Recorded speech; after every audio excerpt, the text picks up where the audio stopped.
I need a fucking haircut.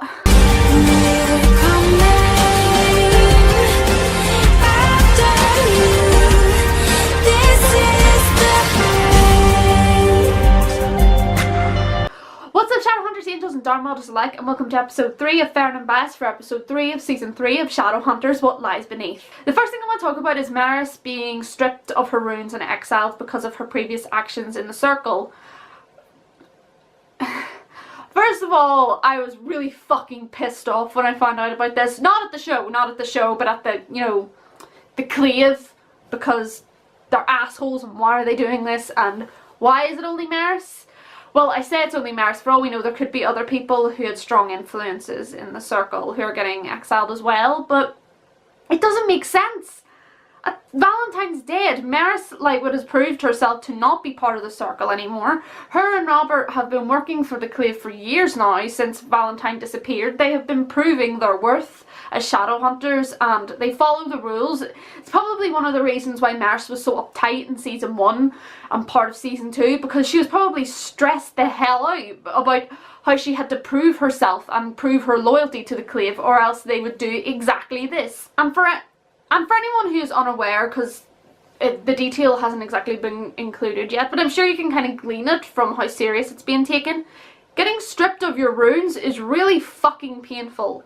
Getting stripped of your runes is the equivalent of torture for the Shadowhunters. It hurts, it fucking burns. You need to think about it as getting your runes removed. It's not like getting a tattoo removed, it's like getting what the rune does to you removed also. So all of that energy has to be dragged out of you, all of that angelic power getting dragged out of you is really painful. And for them to do something like that to Maris for no reason, really, there's no discernible reason that I can tell for them to put Maris through that, especially since they're not doing it to Robert. I know Maris tried to take responsibility for it and said that she had a lot stronger influence in the Circle than Robert did, but that doesn't mean anything. Treat everyone the same or not at all. They were all part of the Circle. They all believed in the same things. Doesn't matter who recruited who. They all believed in the same stuff and they all worked for Valentine. So they're clearly discriminating against Maris and trying to... I don't know what they're trying to do. I don't know if it's maybe trying to get at Alec or trying to get at Maris for accepting Alec and Magnus, or maybe it's just that they decided that they wanted to punish everyone who worked for Valentine, which, as I say, doesn't make sense because Valentine's dead. What does it matter? Even if someone was thinking of going back to the Circle, they can't. He's dead. There's nothing that they can do. And Maris sure as hell isn't going to go back to the Cleave even if they thought about it. As I said, she's proved herself. She's proved her loyalty. She's proved her worth to the Cleave. What they're doing to her is unnecessary, and Alec was right to be annoyed by it. I hope, in future episodes we see them trying to fight this and fight the injustice of it, and I just hope that Maris doesn't get exiled because she doesn't deserve that. That's just, after everything that she's done for the Cleave, for her family, getting exiled, especially when Robert, the real slimeball of the family, is at the LA Institute and not getting punished. It's all it seems very fishy to me. I feel like there's something going on, and I hope that Alec, or even if he doesn't tell Isabel and doesn't tell Jace, I hope that they're able to fight it, and I hope that maybe this will be more look into the government, into the Cleave, and into how unjust and unfair they are, even to their own people, for no reason whatsoever. So I will be interested to see where they go with that, but right now I'm fucking pissed off because, as I said in first thoughts, I'm so happy with Maris's character development. I think it's some of the best character development I've seen on TV recently, if at all, and I really hope that she doesn't get stripped of her runes in exile, because then we're never going to get to see her. Maybe she'll get exiled and she'll have to go with Luke, because a lot of people think that Maris and Luke are going to get closer, which would be interesting, but I don't want to see her put through the agony of having to get stripped of her runes all because of her actions in the past. Nobody should be judged on their actions of the past, especially if they're willing to fix themselves now. If they weren't willing to fix themselves, then fine, yeah, you should consider what they've done in the past, but if they're working for a better tomorrow and trying to improve themselves, and judging them by what they've done in the past is just an asshole thing to do. But then the Clave is just made up of assholes, isn't it? It's what we expect of them at this point. Heidi the vampire is back. Well, I say Heidi the vampire. She was Heidi the human when we saw her. Heidi was the human being in season 2 who Simon fed on. If you guys remember, there was an episode in season 2B, I think it was, where Simon went to a bleeder den and he fed on this girl and he was convinced he'd killed her. It was one of the episodes where Ollie got involved, and I was annoyed because I hate Ollie and I just thought that she had the butt out and she was just being annoying. But yeah, that's who Heidi was. She was the girl who was fed on through her feet, I think. And she makes reference to it in this episode. She said she had been going to bleeder dens since she was 16. So what seems to have happened here is that where we thought that Simon, or whoever it was, that other vampire who was involved with the bleeder dens and stuff, one of them has killed her and one of them is her sire. And one of them has turned her into a vampire. And I think where they're going with this is that Simon will be her sire, but I'm not sure. It could be the other guy, but the other guy's dead, so maybe Simon will take her under his wing. But it seems that Raphael is maybe experimenting on Heidi to try and make a daylighter like we thought. Because why else would he be using UV lighting on her?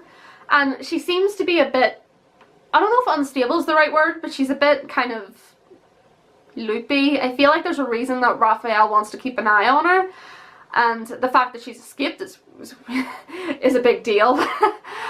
Just to top off Raphael's shitty day, Heidi had escaped.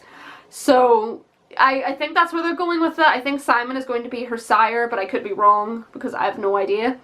So I was partially wrong with what I said last week. What I said about the mark on Simon's forehead last week was based on what I knew from the book. In the book, the mark, whenever someone tried to attack Simon, it would turn the person attacking him to dust. They would be dead. But it seems in the show, anyone who tries to attack Simon gets severely injured and they don't heal. If they're a Downworlder, they don't heal, like, quickly. Like, the werewolf who attacked Simon is healing normally, like a mundane. And I'm pretty sure Raphael's going to have to heal like a mundane as well. Another thing that tipped off his shitty day was taking a swing at Simon and breaking his arm or dislocating his shoulder or whatever it was that was wrong with him. So the mark on Simon's forehead severely injures people. It doesn't kill them. As I say in the book, it turned him to dust, which is a bit extreme, I will admit. So they changed it a little bit, so it just injures. But that is still an extremely dangerous thing to have, because even though it's not okay to attack people, the possibility of killing anyone who takes a swing at you is very dangerous. Because, like, even Clary could, like, jokingly take a swing at him because they're friends and she could get blown, like, into a wall. That's what we're dealing with here. So the Seelie Queen put this mark on Simon's forehead and she has now locked him out of her realm. Probably so that he can't come to her for help or ask what is going on. And Luke had to choose again. Luke, we have seen this conflict again and again, and I really like this conflict, the fact that Luke has to choose between Simon and Clary and his pack. And this time he had to choose his pack, he had no choice. So Simon has been forced to move out.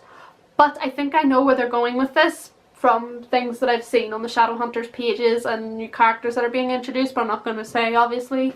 I know where they're going with this, so I'll be looking forward to seeing how they're going to play this particular plotline, because it does lead to some very serious storylines for characters, Maya in particular, so I can't wait to see where they go with that. So, the big reveal of this episode is that Jace is the owl working for Lilith. It's not Jonathan, it's Jace. I didn't see it coming. I've said this in First Thoughts. I didn't see it coming. Even from a book reader's perspective, I did not see this cliffhanger coming at all. It really took me by surprise, which is good considering the fact that I know a lot of what's going on and a lot of bits and pieces on where things go. So it's nice to be surprised once in a while with these things. It's nice to be shocked and not see something coming, and when it does, I get to get the shock that people who haven't read the books luckily get with the show. And yeah, I really didn't see this coming. I thought it was going to be like someone else. I don't know, anyone else, just not Jace. Now that I know this, it does make sense in terms of what is actually happening to Jace from what I know. And it is an interesting approach to take with this, and I'm really fascinated to see where they're going to go with this, because it's certainly going to create a lot more conflict. There's going to be a lot more conflict with the Clave particularly, because they're going to think that Jace is a villain again, obviously. So Jace coming back to life from Clary's wish has clearly done something to him, and that has resorted to him being subservient to Lilith. I know why this is. I'm not going to reveal why. I say that a lot in these episodes, but I don't want to ruin surprise.